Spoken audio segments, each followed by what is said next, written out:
नमो अर्हन्ताणं नमो सिद्धाणं नमो आयर्याणं नमो वज्रायाणं नमो लोये साहूणम्। हाँ, मंगलाचरण कौन कौन कीधु तू काश्मीरा में? जी जी प्रेमलता जी। प्रेमलता बेन, प्रेमलता जी, अच्छा। हाँ, जी विभुत्व शक्ति तक मंगलाचरण करेंगे, जीवत्व शक्ति से लेके। जी। जीवत्व से ही आत्मा जीता, सदा मरता नहीं। चेती शक्ति से चेतन रहे, यह जड़ कभी होता नहीं। भेदों रहित सामान्य सत्ता, नित दिखे दृश्य शक्ति से। हर वस्तु को सविशेष जाने, ज्ञान शक्ति सदैव से। यह आत्मा सुख शक्ति से सुख रूप रहता सर्वदा। निज द्रव्य गुण पर्याय को निज वीर से रचता सदा। इसका प्रताप न होय खंडित, अजब प्रभुता जीव की। सब गुण सभी में व्यापती, यह आत्म शक्ति सदैव की। बहुत सुंदर मंगलाचरण किया आपने। शुभ मंगल प्रभात की मंगल वेला में हमारी चर्चा चल रही है आत्म वैभव यानी 46 शक्तियां। अभी हमने मंगल पाठ किया तो कितना सुंदर लगता है। ऐसा लगता है कि जैसे ये सारा वैभव अंदर में भरा पड़ा है। जैसे कोई व्यक्ति गर्भ श्रीमंत हो, है ना, करोड़पति अरबोपति कोई व्यक्ति हो, तो उनके घर में कौन सी कमी होती है? भोगों की, संयोगों की, पुण्य के उदय की कोई कमी नहीं रहती है। सारी सुविधाएं उनके घर में उपलब्ध रहती है। इसी तरह ये भगवान आत्मा अनंत वैभव से लबालब भरा हुआ है। तो ये अनंत वैभव में ये शक्तियां क्या बता रही है? अरे तू जीवत्व शक्ति से जिंदा है, तू मरने से क्यों डरता है? तू जीवत्व शक्ति से जिंदा है, तू कभी मरने वाला है ही नहीं। तू तू कभी जड़ नहीं होने वाला। तू चीती शक्ति से जीतता है, माने चीती शक्ति तेरे को जड़ नहीं होने देगी। चाहे तू कितना भी परिणाम कर ले, निकृष्ट में निकृष्ट परिणाम और उत्कृष्ट में उत्कृष्ट परिणाम, बराबर, ये दोनों परिणाम के बीच में भी तू कभी जड़ होने वाला नहीं है। ऐसी चीती शक्ति। इसके बाद आई दृष्टि शक्ति कहती है कि मैं सामान्य रूप से अवलोकन करता हूँ। विशेष ज्ञान शक्ति कहती है मैं भेदों को जानती हूँ। तुम सामान्य अवलोकन भी करना और वे भेदों को भी जानना, एक रूप अवलोकन करना, अनेक रूप भेदों ज्ञेयों को जानना, ऐसी शक्ति आत्मा में पड़ी है। बोलो। और ज्ञान शक्ति में तो कितना सारा कुछ बता दिया कि तुम भेदों के जानते हुए भी भेद रूप नहीं होते, संयोगों को जानते हुए भी संयोग रूप नहीं होता, पर को जानते हुए भी आत्मा पर रूप नहीं होता। गिरीश भाई सुनना एक बात को, पर को जानने की सामर्थ्य तो आत्मा में है, पर आत्मा पर रूप नहीं होता। ख्याल आया जागृति में? पर को जानने की सामर्थ्य तो आत्मा में है, परंतु आत्मा कभी पर रूप नहीं होता। कितनी सुंदर बात है। मैं पर को जान तो लेता हूँ, परंतु पर रूप में नहीं होता और पर मेरे में आता नहीं है। भक्ति में आता है ना, ज्ञान में पर न आता, न ज्ञान पर में जाता, अपने स्वभाव में रहता, ध्येयों का है ज्ञाता ऐसा ज्ञान प्रकाश करे, कर्मों का नाश आत्म राम ने आनंद प्रचुर प्रचुर प्रचुर। इन विभावों से दूर, इन विकारों से दूर, आत्म राम में आनंद प्रचुर प्रचुर प्रचुर। ज्ञान में पर आता नहीं है, ज्ञान पर में जाता नहीं है, फिर भी ज्ञान की स्वपर प्रकाशक शक्ति के ज्ञान पर को जाने बिना रहता नहीं है। ये ज्ञान का सामर्थ्य कहो, स्वभाव कहो, बराबर। तो इस तरह से अभी तक हमने कितनी शक्तियां हमने देख ली, अभी तक कितनी शक्तियों का स्वाध्याय कर लिया हमने, कितनी शक्ति आज तक हमने पढ़ ली है, मतलब इसके ऊपर हमने विचार किया। तो पहली शक्ति जागृति, पहली शक्ति जीवत्व शक्ति, जीवत्व शक्ति, बहुत बढ़िया। दूसरी शक्ति कौन सी शक्ति? अपने सुधा बेन, चेती शक्ति, चेती शक्ति। तीसरी शक्ति काश्मीरा बेन, दृष्टि शक्ति दीदी। दृष्टि शक्ति, बहुत बढ़िया। चौथी शक्ति तो सुनीता जी, ज्ञान शक्ति, ज्ञान शक्ति। और पांचवी शक्ति गिरीश भाई, सुख शक्ति, सुख शक्ति है ना। ये सुख शक्ति का वर्णन हमारा चल रहा है। अब देखना, ये सारी शक्तियों का आप अपने में एहसास करना। थोड़ी देर आप अगर ऐसे बैठो ना और ये वैभव को निहारो, अपने वैभव को निहारो, आपको अंदर में ऐसा महसूस होने लगेगा, अरे प्रभु सही बात है, मैं जीवत्व शक्ति से जिंदा हूँ। अरे ये शरीर तो 60, 70, 80 साल में चला जाएगा, लेकिन मैं कहीं नहीं जाने वाला, मैं तो अनादि से हूँ, अनंत काल तक रहने वाला हूँ, है ना। इसी तरह से अपनी एक एक शक्तियों के साथ अपने वैभव को अपनी आत्मा का एहसास करना चाहिए। अब हम चलते हैं सुख शक्ति में, जो हमारा आज पूरा करना है सुख शक्ति को, क्योंकि ये तो देखो पूरा करना है, ये तो अपना विकल्प है, वरना पूरा करे क्या, पूरा देखो, अपने आप में पूरा वैभव देखने की बात है। ये तो अपन क्लास के रूप में और ये अपना स्वाध्याय के रूप में लेते हैं, इसलिए शक्तियों में क्रम पड़ता है, भेद पड़ता है, समझाने में भेद पड़ता है, समझने में भेद पड़ता है। अनुभव में कौन सा भेद पड़ता है? अनुभव में तो एक अभेद अखंड आत्मा अनंत शक्ति का पिंड वेदन में आ जाता है। तो ये सुख शक्ति की चर्चा में हमने परिभाषा आपको नोट कराई थी। क्या थी परिभाषा पंकज भाई? नहीं क्या पंकज भाई? नहीं है आज, नहीं है आज, कोई बात नहीं, जागृति बोलो। बेन है। जागृति बेन परिभाषा नोट की थी आपने? हाँ, करती। निराकुलत्व लक्षण मयि सुख शक्ति, अनाकुलत्व लक्षण सुख शक्ति, निराकुलत्व लक्षण, निराकुलत्व मयि सुख शक्ति, यानी निराकुलता कहो, आकुलता कहो, आकुलता से रहित निराकुलता जिसका लक्षण है। हम 24 घंटे आकुलित बने रहते हैं और आचार्य कहते हैं तेरा तो लक्षण ही निराकुल, तो स्वभाव से निराकुल है, तेरे में आकुलता हो ही नहीं सकती। तो मुझे बताना कि आकुलता क्यों होती है? अंकित है क्या? अंकित भैया, आकुलता क्यों होती है जीव को? पर में ध्यान रखता है, मोह होता है ना किसी पर चीज में, पर में मोह होता है, आत्मा को छोड़ के बाकी सब में सुख ढूंढने जाता है ना जो कोई हाँ अपने हिसाब से। बराबर है, बराबर। ये अज्ञानता के कारण जीव दुखी होता है।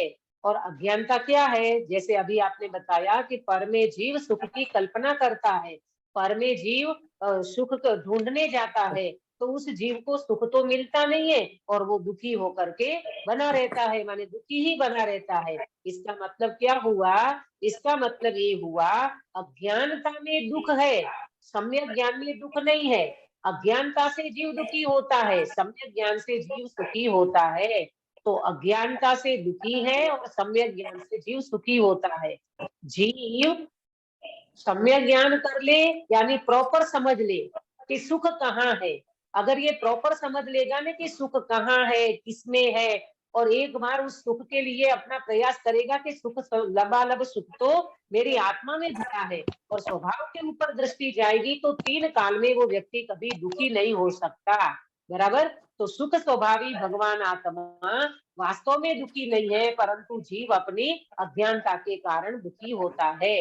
अब अपन चलते हैं आगे कि परिभाषा के बाद एक बात आपको हमने बताई थी कि ये जो सुख शक्ति है, तो ये सुख इंद्रिय सुख की बात है यहाँ पर कि आचार्य देव सुख शक्ति में अतीन्द्रिय सुख की बात करते हैं। कौन से सुख की बात है? अतीन्द्रिय शक्ति। अतीन्द्रिय सुख दीदी, अतीन्द्रिय सुख की बात है। अतीन्द्रिय सुख की बात है। तो हमारा प्रश्न है कि ये 5 इंद्रिय के जो विषय भोग है, इसको सुख शक्ति में क्यों नहीं लिया? सुधाबेन? पराधीन। क्योंकि लोग उसी में सुख मानते हैं ना, 5 इंद्रियों के सुख में ही सुख मानते हैं ना, अज्ञानी सब। पराधीन है, वो पराधीन है, मेरे से भिन्न है।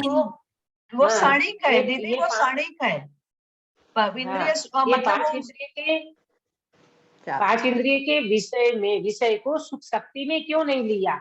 इसका आंसर हमने बताया था कि ये आकुलता देने वाले हैं, है ना। प्रवचन सार के माध्यम से 4 बातें बताई थी। बोलो अक्षय बेटा, कौन सी 4 बात थी? इंद्रिय सुख कैसा है? पराधीन है। ये सुख को लेकर बताया है कि वह पराधीन है, दुखदाई है, क्षणिक है, आकुलता वाला है। सहित है। बहुत बढ़िया, है ना। अभी देखो, अपना कंपैरिजन करो, ऑब्जर्वेशन करो अपना कि 24 घंटा ये जीव इंद्रिय सुख जो दुख देने वाला है, आकुलता पैदा करने वाला है, पराधीन है और क्षणिक है, इन्हीं सुखों में जो 24 घंटा बिताता है, 24 घंटा खाना पीना, उठना बैठना, चलना बोलना, इन सब में जीव कितना पराधीन है। बोलना है, देखो बोलना है जीव को, और बोलने के लिए तत्पर हुआ और लकवा लग गया, है ना, पैरालिसिस हो गया, तो वो कहाँ बोल पाएगा?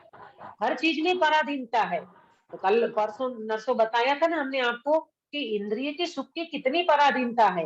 अंधेरा हो गया और टीवी देखना है, अब लाइट ही नहीं है तो वो टीवी क्या देखेगा, है ना। खाने को बैठा और लकवा हो गया तो अब वो क्या खा पाएगा? हाथ उठाना है और वो उठा नहीं पा रहा है। माने एक एक चीज में इस जीव को इंद्रिय सुख की पराधीनता है। ये इंद्रिय सुख वास्तव में आकुलता देने वाला है, दुख देने वाला है, क्षणिक है, पराधीन है, इसीलिए इंद्रिय सुख को सुख शक्ति में नहीं लिया है। बराबर है। लेकिन अज्ञानता के कारण ये जीव को सुख, अपना सुख इंद्रियों में ही नजर आता है, पर द्रव्य से ही जीव सुखी होना मानता है और उसी का प्रयास करता रहता है। भोजन में सुंदर भोजन मिल गया, अच्छा भोजन मिल गया तो ये जीव सुखी होता है, और भोजन अच्छा नहीं मिला तो ये अपने को दुखी महसूस करता है। लेकिन आप सोचना कि जितने भी संयोग हैं, वो संयोग तेरे चाहने से मिले हैं कि पुण्य के उदय से मिले हैं? गिरीश भाई, ये संयोग तेरे चाहने से मिले हैं कि तेरे उदय से मिले हैं?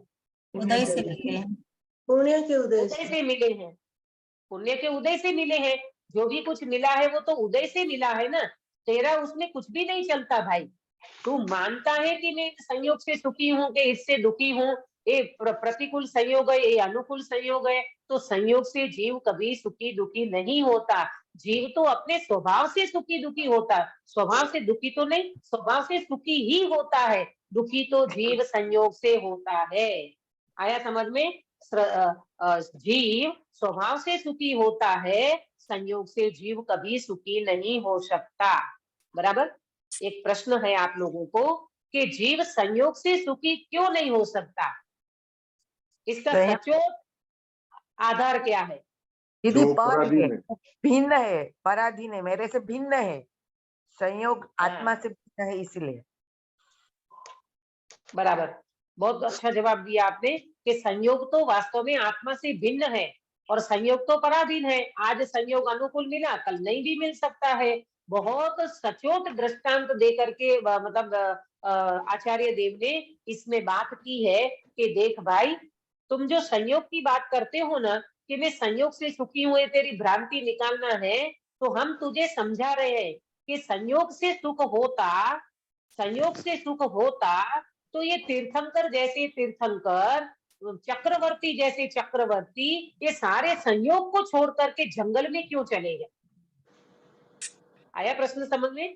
अगर संयोग में सुख होता, बिंदु नोट करना आज का, कि संयोग में सुख होता तो ये सारे ज्ञानी और जितने भी तीर्थंकर हैं, चक्रवर्ती हैं, बड़े बड़े वीआईपी पुरुष हैं, ये सारी सुविधा छोड़ के, वीआईपी सुविधा छोड़ करके जंगल में क्यों चले गए? इसलिए बताया, जो संयोग विशेष सुख होता तीर्थंकर क्यों त्यागे, काहे को सुख साधन करते संयम सो अनुरागे। आता है ना कि अगर संयोग में सुख होता तो तीर्थंकर जैसे तीर्थंकर, चक्रवर्ती जैसे चक्रवर्ती, ये सारे भवन, ये सारे महल छोड़ करके क्यों चले जाते? इसका मतलब क्या हुआ? संयोग से सुख नहीं है, सुख स्वभाव में है। आज का ये बिंदु आप नोट करना, संयोग से सुख मिलता है कि स्वभाव से सुख मिलता है? संयोग में सुख है कि स्वभाव में सुख है? अपन चर्चा कर रहे हैं संयोग और स्वभाव की, बराबर। तो संयोग में सुख नहीं है, सुख तो स्वभाव में है, संयोग तो वियोग में बदल जाता है। एक बात ऐसी बताई है कि इंद्रिय सुख है ना, वियोग की गोदी में पलता है। क्या बोला? इंद्रिय सुख वियोग की गोदी में पलता है। क्या बोला पंकज भाई? संयोग वियोग की गोदी में पलता है। संयोग वियोग की जितने संयोग है ना, इंद्रिय सुख संयोग है, तो ये जितने संयोग है, जितने इंद्रिय सुख है, ये सब वियोग की गोदी में पलता है। इसका मीनिंग क्या होगा गिरीश भाई? मीनिंग निकालो इसका। जितने भी संयोग है सुख मानता है, इसलिए वियोग आना ही है। उसका वियोग निश्चित है। जिसको पूछे वो जवाब दे, जितना पूछे उतना जवाब दे, ये अपनी क्लास का रूल्स है। हाँ बोलिए गिरीश भाई। जितने भी संयोग मिलते हैं वो एक न एक दिन वियोग होने का निश्चित है। हाँ बिल्कुल, जो भी संयोग मिले हैं वो वियोग की गोदी में पलते हैं, यानी संयोग वियोग को लेकर ही जन्मा है। जब संयोग हुआ, देखो जैसे अपना शरीर, जिस दिन हमारा जन्म हुआ था उस दिन से हमारी मृत्यु की तैयारी है, मतलब मृत्यु साथ में लेकर के आया है जीव। जिस दिन जन्मा है ना, उसी दिन से उनकी मृत्यु। आज 1 साल का बच्चा हो जाता है ना, तो वो 1 साल का बर्थडे मनाते हैं। अरे 1 साल का बर्थडे मनाने की बात नहीं है, वो 1 साल उनका बीत चुका, 1 साल उसका गया। हम 60 साल में जन्मदिन मनाते हैं तो 60 साल हमारा बीत चुका, वो गया। अब 60 साल मिलने वाला वापिस नहीं है। तो जितने भी संयोग है वो वियोग की गोदी में पलता है। हमने आपको एक बार बताया था, उत्पाद का व्यय होता है, संयोग का वियोग होता है और जन्म का मरण होता है। आया समझ में? उत्पाद का व्यय, उत्पाद है तो व्यय होगा ही होगा, जन्म है तो मृत्यु होगा ही होगा, और क्या बोला? संयोग है तो वियोग होगा ही होगा। ये बात को लेकर के अपने को तपासो, अपने को अंदर में सोचो, विचारो। अरे ये 60, 70, 80 साल का जीवन तो खत्म हो जाएगा, ये तो वियोग में बदल जाएगा, परमाणु बिखर जाएंगे, राख हो जाएगा, मिट्टी में मिट्टी मिल जाएगी, और ये भगवान आत्मा शाश्वत चैतन्य तत्व, ये तो अजर अमर अविनाशी है। अगर इसकी पहचान नहीं करी तो जीव को रोना ही रोना है, कुछ भी हाथ में आने वाला नहीं है। तो संयोग तो वियोग की गोदी में पलता है, यानी जितने भी संयोग है ये सारे संयोग वियोग में बदलने वाले हैं, बराबर। अगर संयोग से सुख होता, दूसरा बिंदु नोट करना, इसी के अंदर अंतर्गत में बता रही हूँ, संयोग में सुख होता तो स्वर्ग में जैसे जैसे ऊपर जीव स्वर्ग में जाता है तो संयोग बढ़ता है कि घटता है? काश्मीरा बे दीदी घटता है, घटता है। कैसे घटता है? उसका संयोग घटता है, आपको कैसे मालूम? दीदी पहले देवलोक में मतलब देवियां होती है देवों के साथ में, फिर जैसे जैसे ऊपर जाएंगे वो अकेले रह जाते हैं, और मतलब 4थे 5वें देवलोक के बाद अकेले होते हैं, तो फिर संयोग उसका घट गया। हाँ, एक तो आपने पत्नी की बात, मतलब देवियां की बात करी कि निचले स्वर्ग में तो देवियां हैं, 2 स्वर्ग तक तो देवियां हैं, फिर ऊपर ऊपर जाएंगे ना जैसे जैसे, वहां देवियां नहीं मिलती, वो अकेले रह जाते हैं। ठीक है, एक तो ये बात। दूसरी बात कि नीचे के स्वर्ग जो है ना, जैसे सौधर्म इंद्र है, सौधर्म इंद्र के पास कितने विमान है? 84 लाख। 84 लाख तो योनियां है, विमान नहीं है 84 लाख। 32 हाँ, लाख विमान का स्वामी है वो। स्वामी 32 लाख विमान का स्वामी, मालूम? तो देखो सौधर्म इंद्र नीचे, पहला देवलोक है ना, पहला स्वर्ग के इंद्र है वो, तो नीचे उनका वैभव ज्यादा है, 32 लाख विमान और 40 नील उनकी देवियां, बहुत सारी देवियां हैं उनकी, नील नील और बहुत मतलब कंप्यूटर कैलकुलेटर का कोई काम नहीं करे, बहुत हिसाब किताब है उनका, ठीक है। इतनी सारी देवियां, इतना सारा विमान। अब ऊपर जाओ, नीचे से ऊपर जाओ, सर्वार्थ सिद्ध विमान में कितनी देवियां? एक भी नहीं। एक भी नहीं। विमान कितने? मात्र 5, शायद ऐसा 5। मुझे ख्याल में है, मात्र 5 विमान बसता है वहां पर, आया समझ में? और वो सर्वार्थ सिद्ध विमान के जो देव हैं, सर्वार्थ सिद्ध वाले, वो कितने भाव करके मोक्ष जाएंगे? छेल्ला भाव छे, छेल्लो भाव छे एमनो। एक भाव कर एक भाव करके, एक ज, एकावतारी, एक भाव करके एकावतारी, मोक्ष जाने वाले जीवे सारे के सारे सम्यक दृष्टि, वो भगवान के समोसर में नहीं आते। सर्वार्थ सिद्ध विमान के देव भगवान के समोसर में नहीं आते। आयु कितनी होती है सुनीता जी? आयु सर्वा सिद्धि की आयु तो नहीं दीदी पता है करके, मतलब नहीं पता। 33 33 सागरों की आयु, वो तो पहले स्वर्ग में होती है ना दीदी? पहले स्वर्ग की आयु नहीं है बेटा, पहले स्वर्ग की आयु तो बहुत मतलब सागर की है। ऊपर ऊपर सर्वार्थ सिद्ध विमान के देव जो होते ना, उनकी उत्कृष्ट आयु 33 सागरोपम की आयु है उनकी। और 33 सागरोपम की आयु में, 33 सागरोपम की आयु में वो जीव की ही चर्चा करते हैं, अपने भगवान आत्मा की चर्चा करते हैं, है ना। नियम से एक भाव करके मोक्ष जाने वाले जीव है, भगवान के समोसर में नहीं आते हैं। हमारा प्रश्न तो ये था कि संयोग कितना कम हो गया वहां पर, न देवियां हैं न ज्यादा विमान है, फिर भी वो जीव अपने स्वभाव से सुखी है कि संयोग से सुखी है? स्वभाव से सुखी है। स्वभाव से सुखी है। इतनी लंबी आयु, 33 सागरोपम, एक सागर का नाप आप सुनो तो अपने को ये लगे पल्ले नहीं पड़ता, समझ में नहीं आता। 10 कोड़ा कोड़ी पल्योपम का एक सागरोपम बनता है।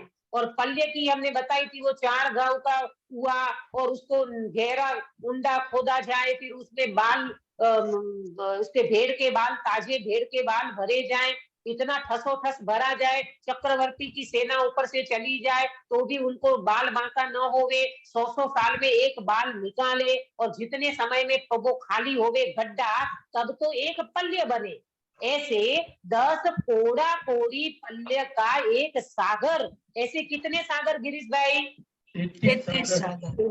33 सागर, 33 सागर। और इतनी आयु में वो जीव करते क्या है? देखो, न खाना न पीना न चलना, मतलब ज्यादा कोई जाना नहीं आना नहीं, है ना, खाना नहीं पीना नहीं, सर्दी नहीं जुकाम नहीं, है ना, भोजन नहीं पानी नहीं, तो करते क्या होंगे? अब देखो, तो ये प्रश्न, आप लोग तो ये कहते हो दीदी हम देवलाली आए ना तो हम तो 4 दिन में बोर हो जाए, यहाँ तो कोई काम धंधा नहीं है। हम बम्बई में तो बहुत एक्टिव रहते हैं, बहुत बिजी रहती है, और यहाँ तो कुछ काम नहीं है। बोलो पंकज भाई, बोर होते हो कि नहीं देवलाली में?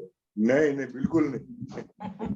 हाँ, पंकज भाई तो इसलिए बोर नहीं होते क्योंकि ये तत्व मिला है ना, तो ऐसा लगता है कि भाई अब तो निवृत्ति मिली है तो हम इसमें उपयोग करें। जो रुचि वाला जीव होगा उसको तो यहाँ अच्छा लगेगा, वरना हमसे लोग कहते हैं यार दीदी आप लोगों को कैसे अच्छा लगता है, यहाँ तो कौवा ही नहीं उड़ता, कोई है नहीं यहाँ पर, बस्ती नहीं है, कोई पब्लिक नहीं है। अरे भाई, जिस जीव को स्वभाव में आनंद आता है ना, स्वभाव का टेस्ट अलग है भाई। एक दिन स्वभाव का जब मजा आएगा ना, ये सारे संयोग निसार लगेंगे। ये सारे संयोग में कोई सार नहीं है। तो 33 सागर के देव 33 सागरों तक चर्चा करते हैं अपने जीव तत्व की, अपने स्वभाव की, लेकिन उनको कभी ये नहीं लगता कि ये 33 सागरों कैसे बिताएंगे। स्वभाव में सुख है, संयोग में सुख नहीं है। ऊपर ऊपर जैसे स्वर्ग में जाते हैं, संयोग कम हो जाते हैं, परंतु ऊपर ऊपर जो देव है, ऊपर के देव माने सर्वार्थ सिद्ध विमान के टॉप देव की बात करें तो वो एक भाव करके मोक्ष जाने वाले हैं। उनको संयोग में सुख नहीं दिखाई देता, स्वभाव में सुख दिखाई दिया और स्वभाव से वो महासुखी हैं। बराबर। अब नीचे चलते हैं। नरक गति में संयोग से जीव सुखी है कि स्वभाव से सुखी है, और इसका एग्जाम्पल मुझे पंकज भाई बताएंगे कि संयोग में कैसा है वहां पर, और वो जीव स्वभाव से सुखी है तो कौन है? पंकज भाई। जो स्वभाव में रहता है वही सुखी है। श्रेणिक महाराजा। कौन है नरक में? श्रेणिक महाराजा। हाँ, है ना, श्रेणिक महाराजा। तो श्रेणिक महाराजा नरक में संयोग कितने प्रतिकूल हैं? 10 प्रकार की अनंती क्षेत्र वेदना, अनंती भूख, अनंती तरस, अनंतो टाढ़, अनंतो ताप। अपने को तो यहाँ जरा सी देवलाली की ठंडी भी सहन नहीं होवे, और वहां पर न रजाई है, न हीटर है, कुछ भी नहीं है, और इतनी ठंड है, इतनी गर्मी है भयंकर, इतनी तकलीफ है वहां जीवों को कि निरंतर वो अपने अंदर में दुखी दुखी बने रहते हैं, और निरंतर मारो काटो पीटो धमाधम मची रहती है। ऐसे प्रतिकूल संयोग में भी श्रेणिक महाराजा कहते हैं मेरे जैसा जगत में कोई सुखी नहीं है। इसका मतलब ये जीव संयोग से दुखी नहीं है, ये जीव स्वभाव से सुखी है। आया समझ में? संयोग के कारण तू दुखी नहीं है, सारे दुख की जड़ है कि तू पर में सुख मान करके बैठा है, तू पर में सुख मान करके बैठा है, तू मोह के कारण दुखी है, तू संयोग के कारण दुखी नहीं है। ये अपने को समझ में आता है इन सारे सिद्धांतों से, इन सारे प्रैक्टिकल अभ्यास से कि नहीं सही बात है। इतनी तकलीफ के बीच में ना आता है ना वो कि नारक कृत दुख भोगे अंतर सुख रस घटा घटी। ये बाहर में तो देखा जाए तो नारकी के दुख भोग रहे हैं श्रेणिक महाराजा, कोई श्रेणिक महाराजा वहां वीआईपी नहीं है। श्रेणिक महाराजा एक सामान्य नारकी जैसे हैं गिरीश भाई। आया समझ में? जैसे सामान्य नारकी एक दूसरे को मारो काटो पीटो धमाधम करते हैं ना, ऐसे ही श्रेणिक महाराजा वहां कर रहे हैं। अभी श्रेणिक महाराजा भी एक दूसरे नारकी से लड़ रहे हैं, मर रहे हैं, भिड़ रहे हैं, सब कुछ कर रहे हैं, परंतु काश्मीरा बेन वो श्रेणिक महाराजा अंदर में क्या मानते हैं मुझे ये बताओ। वो करने वाला मैं नहीं हूँ, मैं उससे भिन्न हूँ दीदी, उसकी श्रद्धा। अरे ये करने वाला मतलब ये जो तकलीफ हो रही है ना, ये संयोग की तकलीफ है, स्वभाव में कोई तकलीफ नहीं है। एक परमाणु मात्र भी मेरा नहीं है, मैं नरक के एक कण को भी छूता नहीं हूँ, नरक के एक क्षेत्र को भी मैं छूता नहीं हूँ। मैं तो मेरे असंख्य प्रदेशी स्व क्षेत्र में विराजमान हूँ। ये श्रद्धा का बल है, ये सम्यक दर्शन का बल है, एक साई सम्यक्त्व का बल है, और ये साई सम्यक्त्व स्वभाव से आया कि संयोग में से? जागृति में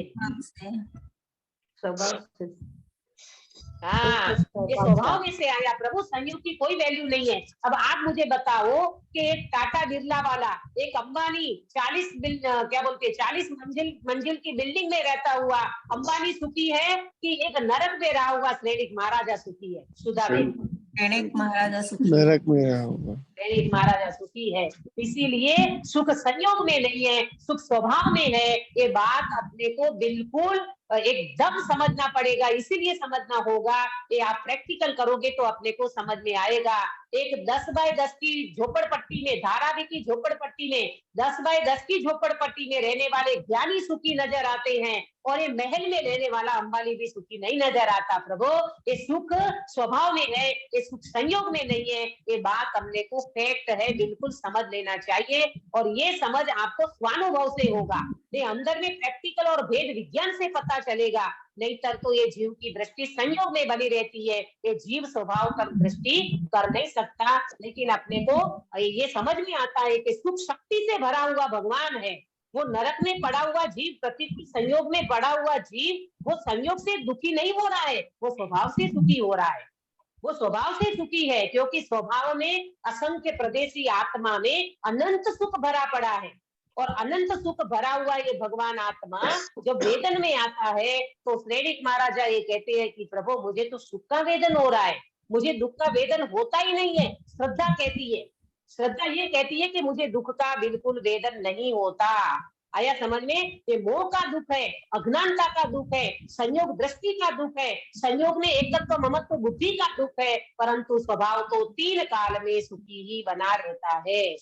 अब मैं आपको एक प्रश्न पूछती हूँ, आप जवाब देना जिससे पूछा जाए उसको। हाँ, एक आदमी स्वप्न में जल गया। हाँ, प्रश्न सुनना। एक आदमी स्वप्न में जल गया और वो व्यक्ति दुखी हो रहा है। अब इस व्यक्ति को सुखी कैसे करें? अंकित बेटा आपको मैं पूछ रही हूँ, एक आदमी स्वप्न में जल गया है ना, स्वप्न में जल गया तो वो जल रहा है और अंदर से दुखी हो रहा है। अब इस व्यक्ति को हमें सुखी करना है तो वो व्यक्ति सुखी कैसे होगा?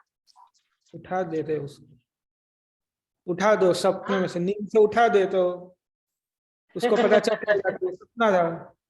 अच्छा, हाँ, बहुत अच्छी बात बताई आपने कि भाई वो व्यक्ति को जो स्वप्न चल रहा है ना, तो अब वो नहीं जला है, ये उनको समझाने के लिए क्या करे? तो बोले कुछ नहीं करो, जैसे उनका स्वप्न चला जाएगा, वो नींद से जागृत हो जाएगा, स्वप्न चला जाएगा, तो वो व्यक्ति को समझ में आ जाएगा मुझे तो कुछ भी नहीं हुआ है, मैं तो ज्यों का त्यों हूँ।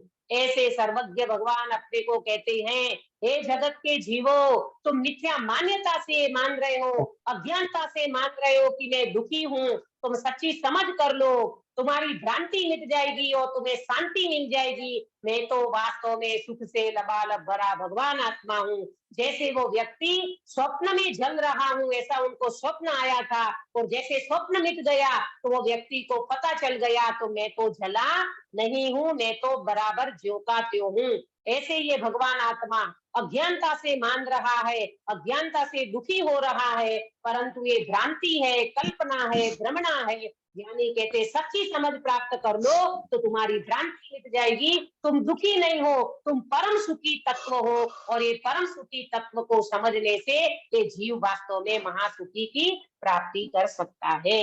आया समझ में सभी को? ये सच्चा सुख कैसे प्रकट होगा, ये सच्चा सुख कैसे प्रकट होगा? अब अगला प्रश्न है। अभी तक तो हमने चर्चा की कि संयोग में सुख नहीं है, स्वभाव में सुख है। अब प्रश्न है ये सच्चा सुख कैसे प्रकट होगा?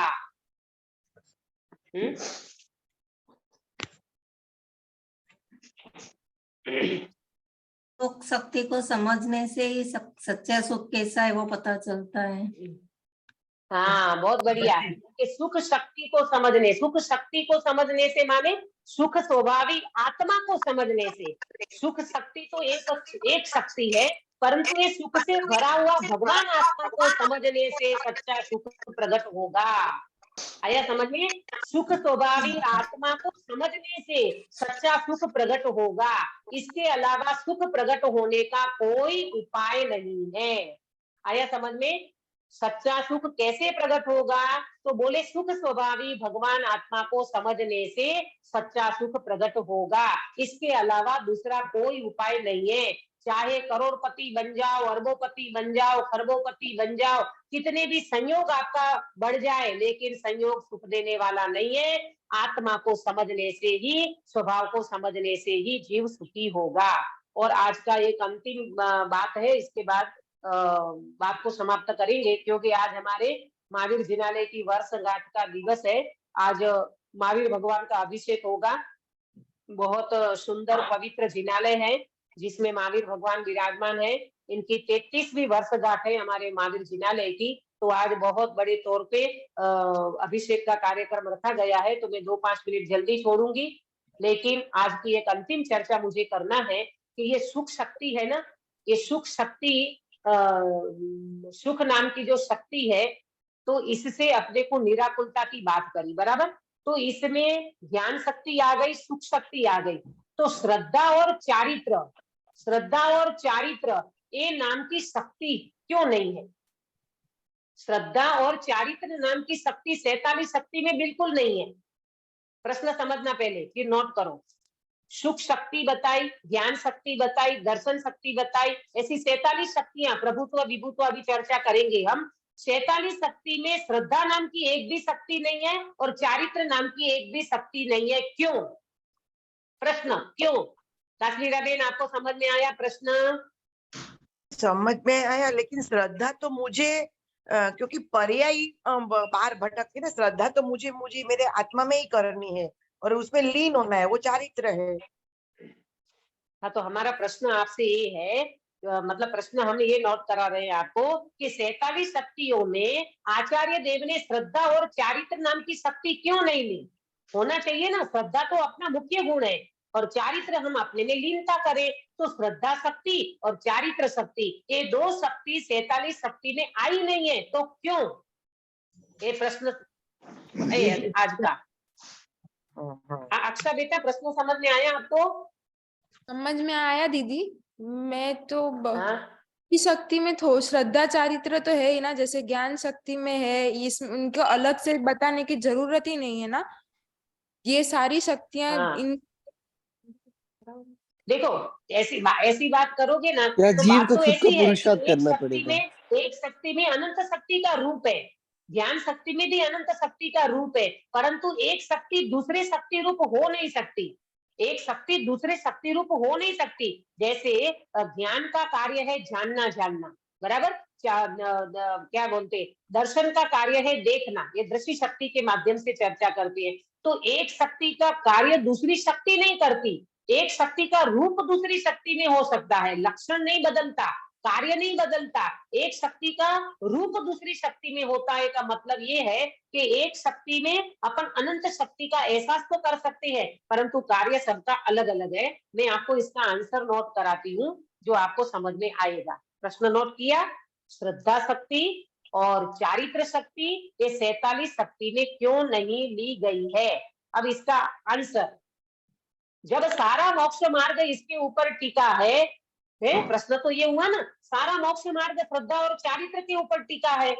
श्रद्धा विपरीत है और चारित्र माने मिथ्या चारित्र, तो उससे तो ये जीव दुखी होता है। माने सारा मोक्ष मार्ग सम्यक श्रद्धा होगी यानी सम्यक दर्शन होगा और जीव अपने में लीन हो जाएगा, तो ये जीव का मोक्ष हो जाएगा। यहाँ प्रश्न ये किया कि श्रद्धा और चारित्र नाम की फिर शक्ति बताना चाहिए ना 47 शक्ति में, यहाँ तो नामो निशान नहीं है, न श्रद्धा शक्ति है और न चारित्र शक्ति है। तो इसका आंसर नोट करना, इसका आंसर ये है, सुख शक्ति ने दोनों शक्तियों को गर्भित किया है। फिर से, सुख शक्ति ने श्रद्धा को और चारित्र को दोनों को गर्भित किया है, बराबर। कैसे? हमने अभी थोड़ी देर पहले चर्चा की कि दुख का कारण संयोग है कि दुख का कारण मोह है? मोह है। हाँ, दुख का कारण मोह है। तो मोह कितने प्रकार का? बीना बेन, मोह का प्रकार कितना है आगम में? मोह के प्रकार बताए? नहीं मालूम, कोई बात नहीं मालूम तो ऐसे ही बोल दो नहीं मालूम, अच्छी बात है। हाँ बोलो, कौन बोलेगा? सुनीता जी आपको पता है? दो प्रकार का ना, 2 प्रकार के। हाँ, दर्शन मोह और चारित्र, दर्शन मोह और चारित्र। बहुत बढ़िया, बहुत बढ़िया। दर्शन मोह और चारित्र मोह, बराबर। मोह के 2 प्रकार है। देखो, सबसे पहले बात को अच्छे से सुनना, अच्छे से नोट करना कि श्रद्धा शक्ति और चारित्र शक्ति को मोक्ष इसमें नहीं लिया 47 शक्ति में। तो उसका कारण क्या बताया? कि सबसे पहले ये कारण बताया कि सुख शक्ति में इन दोनों को गर्भित कर दिया। क्यों गर्भित कर दिया? क्योंकि दुख का कारण मोह है, दुख का कारण अन्य कोई पदार्थ या संयोग नहीं है, बराबर। और दुख का कारण मोह है और मोह के 2 प्रकार बताए, एक दर्शन मोह और एक चारित्र मोह, बराबर। दुख का कारण मोह है और मोह का क्या बताया? 2 प्रकार का मोह बताया, दर्शन मोह और चारित्र मोह, बराबर। और जब दर्शन मोह, अरे श्रद्धा की विकृति का नाम है दर्शन मोह और चारित्र की विकृति का नाम है चारित्र मोह, बराबर। श्रद्धा और चारित्र ये दोनों की गड़बड़ चलती है। अब जब दोनों मोह दूर हो जाता है, दर्शन मोह और चारित्र मोह, ये दोनों मोह दूर हो जाता है, तो जीव को अनंत सुख प्रकट होता है। हाँ, आया समझ में काश्मीरा बीन आपको? हाँ बराबर आया, बराबर। हाँ, दोनों मोह दूर हो जाता है, श्रद्धा और चारित्र, दर्शन मोह और चारित्र मोह, ये दोनों मोह जब दूर हो जाता है तो जीव को अनंत सुख प्रकट होता है। जैसे केवली भगवान है ना, केवली भगवान को 4 घाती कर्म क्षय हुआ तो 4 अनंत सुख प्रकट हुआ। अनंत ज्ञान, दर्शन, सुख और वीर्य, ये 4 प्रकट हुआ ना अनंत आर्यन भगवान को। तो आपको समझ में आया कि कौन से कर्म के अभाव में उसको क्या प्रकट हो गया? तो मोह के अभाव में अनंत सुख प्रकट हो गया।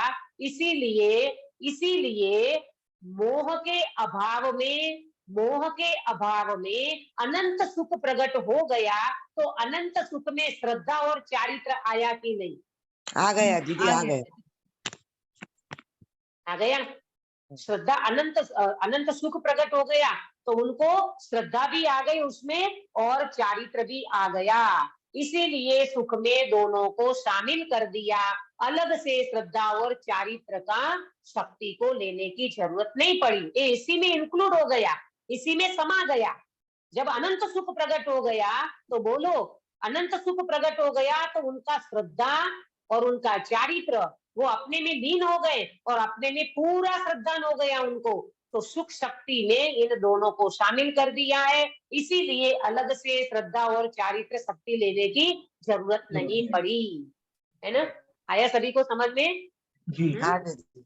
नहीं तो ये प्रश्न हो सकता है कि भाई श्रद्धा शक्ति नहीं, चारित्र शक्ति नहीं, ये दो शक्ति को क्यों नहीं लिया आचार्य देव ने? तो आचार्य देव ने कहा जीव मोह से दुखी है, मोह जब चला जाता है तो अनंत सुख जीव को प्रकट हो जाता है, और अनंत सुख होने वाला व्यक्ति अपने आप को श्रद्धा से कहे तो अपने आप में अहम कर दिया, और चारित्र से बात करें तो अपने में लीन हो गया। ये सुख शक्ति में दोनों शक्ति गर्भित हो जाती है। तो इसी तरह से ये सुख शक्ति का वर्णन आज हमने समझ लिया। बहुत अच्छी तरह से आपने सुख शक्ति को समझा कि वास्तव में सुख ये आत्मा का गुण है, सुख ये आत्मा का स्वभाव है, और सुख शक्ति से आत्मा भरा पड़ा है। संयोग में सुख नहीं है, पर में सुख नहीं है, पदार्थ में सुख नहीं है, सुख तो स्वभाव में है। और स्वभाव में जो सुख मानता है, स्वभाव में सुख मानने वाला व्यक्ति बाहर की खोज को बंद कर देता है, बाहर कहीं पर भी उसकी खोज नहीं रहती है, वो वास्तव में अपने आत्मा में ही सुख को ढूंढता है। तो जो आत्मा में सुख को देख लेता है उसको सुख शक्ति प्रकट हुए बिना नहीं रहती है। ऐसा सुख अपने में है और अपने में खोजे, अपने में ढूंढे, अपने को ही सुख स्वभावी माने। ढूंढने का मतलब अपने को सुख स्वभावी माने, अपने को सुख स्वभावी स्वीकार करे, तो जरूर इस जीव को सुख शक्ति प्रकट होगी। तो इस तरह से सुख शक्ति की चर्चा हमने की है, और कल हम चर्चा करेंगे अगली शक्ति है वीर्य शक्ति। ये सुख शक्ति को समझने वाले व्यक्ति का वीर्य कैसा प्रकट होता है, और वीर्य की रचना किस प्रकार से होती है, और कौन से वीर्य की यहाँ आचार्य देव ने बात की है, इसकी चर्चा कल करेंगे। अभी का समय हो चुका है, इसलिए मैं बात को यही विराम देती हूँ। निज निधि निज में बताई यह अनंत उपकार है, इसके लिए जिन वाणी माँ को वंदना शतवार है, वंदना शतवार है। काश्मीर में कायो सर्ग कराइए। हाँ दीदी। नमो हरियंताणम, नमो सिद्धाणम, नमो आयर्याणम, नमो उवज्जायणम, नमो लोहिसौ साहुणम। नमो हरियंताणम, नमो सिद्धाणम, नमो आयर्याणम, नमो उवज्जायणम, नमो लोहिसौ साहुणम। नमो हरियंताणम, नमो सिद्धाणम, नमो आयर्याणम, नमो उवज्जायणम, नमो लोहिसौ साहुणम।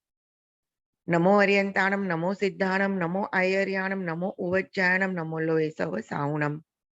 नमो हरियंताणम, नमो सिद्धाणम, नमो आयर्याणम, नमो उवज्जायणम, नमो लोहिसौ साहुणम। नमो हरियंताणम, नमो सिद्धाणम, नमो आयर्याणम, नमो उवज्जायणम, नमो लोहिसौ साहुणम।